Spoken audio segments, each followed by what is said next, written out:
He works himself into a state of crisis and distress, worrying that people are going to know he's a fraud and that his career is over. A writer once said that he was too pudgy to look romantic or heroic. I'm burning. My lungs are burning. A man often cast as the supporting role and rarely the lead. One who didn't look anything at all like the other rising stars of his time, but also a man who never really cared. The best you'll ever feel is when you've done a good job. That's as good as it gets. See, it didn't matter what he looked like. It didn't matter how big of a role he was given. Be it a small indie project or a Hollywood blockbuster, he'd absolutely command the screen. Philip Seymour Hoffman, ladies and gentlemen. But he was phenomenal to work with. You're goddamn right I am. You make these characters interesting and they come alive. Originally, he was the opposite of a pudgy, unathletic kid, carrying a passion for both wrestling and baseball, but after attending a stage production of Arthur Miller's All My Sons, he was completely mesmerized. She took me to my first play. Be proud, Mom, because I'm proud of you. And her passions became my passions. I mean, it had a similar camaraderie to sports. An ensemble stage play was like a well-oiled machine. After suffering a neck injury at the age of 14, his love of all things athletic would take a backseat to theater, and so he'd attend plays with his mother, join a drama club, and go on to attend NYU. However, what he'd discover is that in an industry so superficial, talent often goes hand in hand with appearance. You need to have the look, the leading man height, the chiseled jawline, the toned physique. Even if you have one or more, you're still in competition with thousands, all vying for the same role, all in pursuit of the same dream. So, for someone reflecting the everyman appearance, work was often scarce. Even if you're auditioning for something that you know you're never going to get, or you might have read it and you might not even have liked it, but you know that you have to go, that if you get a chance to act in a room that somebody else has paid rent for, then you're given a free chance to practice your craft. And in that moment, you should act as well as you can, because if you leave the room or the theater or wherever you are and you've acted as well as you can, there's no way that the people who've watched you will forget it. To support himself while auditioning and performing off-Broadway theater, he did a number of customer service jobs, but it wouldn't be long before his big break. Scent of a Woman was a massive critical and commercial success, and part of the ensemble was a young and eager Philip Seymour Hoffman. Like I say, it was blurry. He knows I'm old guard. You're fringe. He's gonna bear down on me and soft soap you. And so he'd quit his customer service work and pursue acting full-time, catching the attention of famed directors like Paul Thomas Anderson. Well, I remember sitting in the theater and seeing that movie and just falling in love with Phil Hoffman. Whoever this guy is, I gotta have him, I gotta see him, I gotta know him. I gotta have this guy. This would be the start of quite the lengthy career, and my goodness, what a career it was. The Oscar goes to Philip Seymour Hoffman in Capote.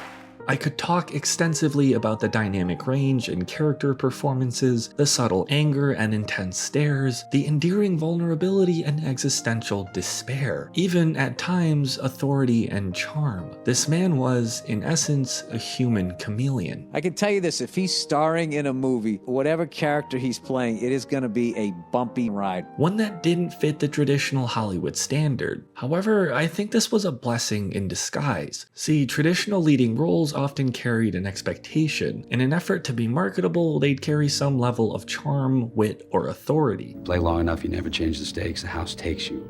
Unless, when that perfect hand comes along, you bet big, and then you take the house.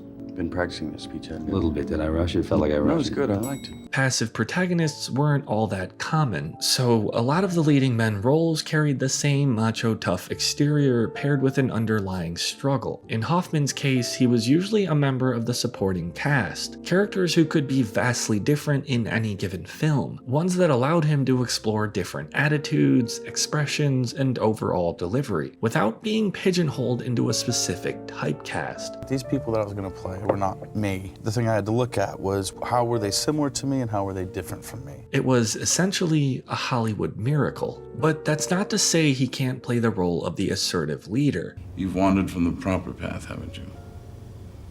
These problems you have? Paul Thomas Anderson's The Master sees him as Lancaster Dodd, a charismatic and manipulative cult leader who handles every exchange with authority and an intense emotional delivery, be it the back and forth verbal sparring alongside Joaquin Phoenix's Freddie Quell. Maybe hurt a man, I think. Maybe he's dead, I don't know. Where? In Salinas, he stole a batch of my booze and he drank it. Are you a member of the Hidden Rulers? I don't know what that is. Any communist organization? No. Any invader force on this planet or anywhere else?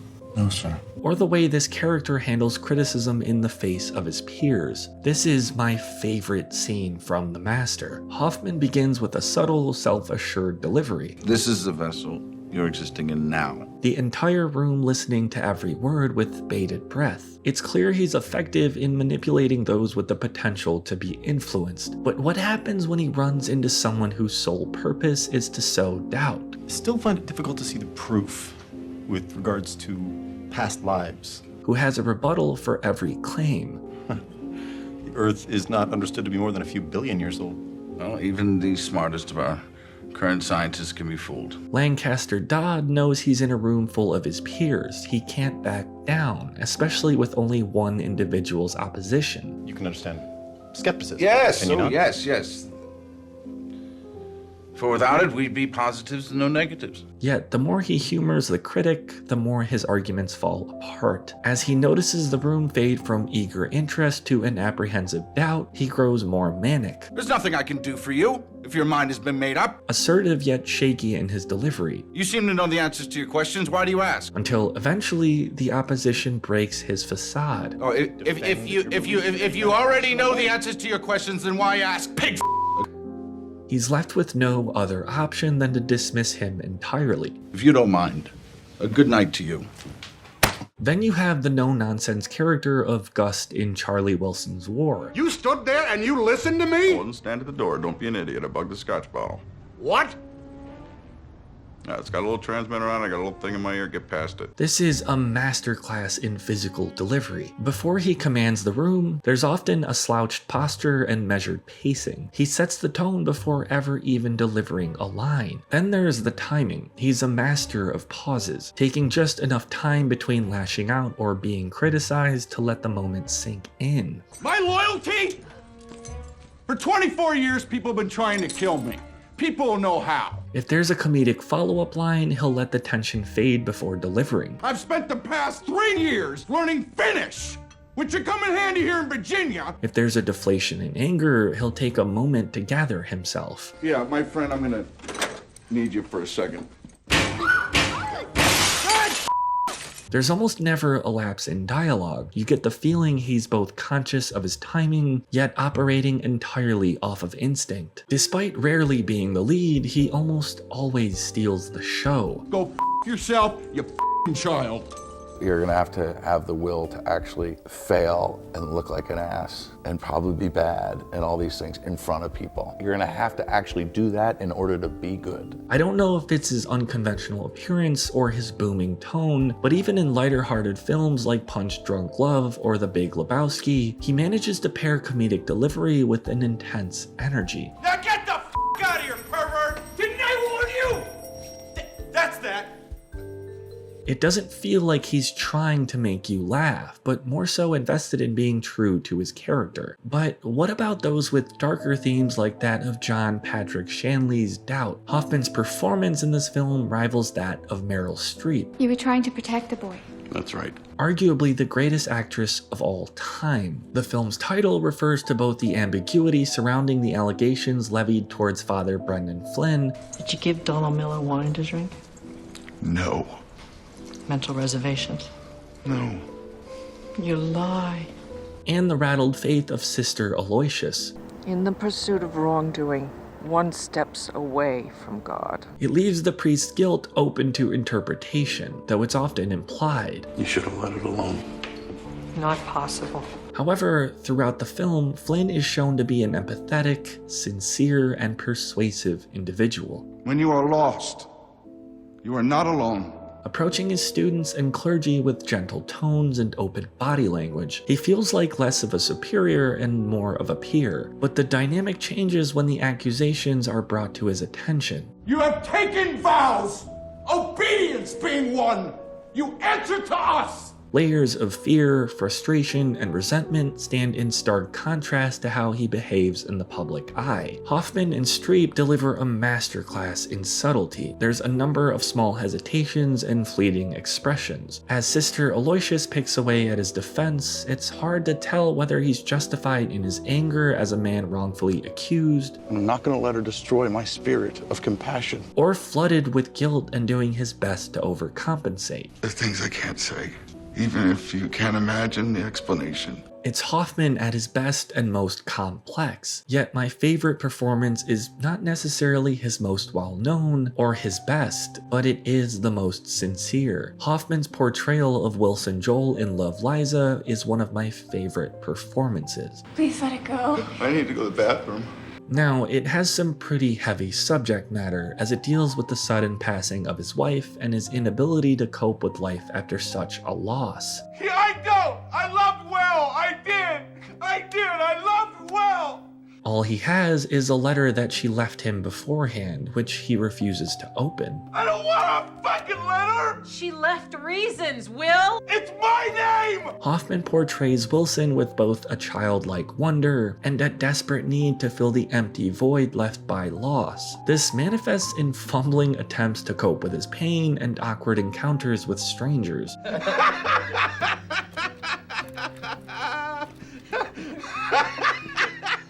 Other actions are self-destructive, the behavior of a man unable to come to terms with reality. Yet, despite the trauma, he does his best. There's something so endearing in the way Hoffman portrays a man whose attempts at connection are either forced or misguided. I'll be right back. I want to talk. Oh, we should. Okay, yeah. It creates this mixture of sweet and sad. It feels like the raw, unfiltered reality of someone drowning in sorrow. A man trying to perpetually escape his unbearable emotional weight and failing time and time again until he's forced to face reality. Love, Liza. It's been over a decade since his passing, and yet these performances have and will continue to stand the test of time. He is, without question, one of the greatest actors to have ever lived. A mentor to a lot of actors like myself. What was it like working with him? Extraordinary. A man unconventional in appearance, yet unparalleled in talent. You make these characters interesting and they come alive. That's talent. A man whose characters were so vastly different. Philip's performances made us pay attention to strange or lonely, uncool, unusual. Whose delivery could captivate any audience. He didn't really care whether or not he fit in, whether or not the world thought he was fit to be a leading man. He just wanted to perform. And although he left us way before his time, the legacy of Philip Seymour Hoffman still very much lives on.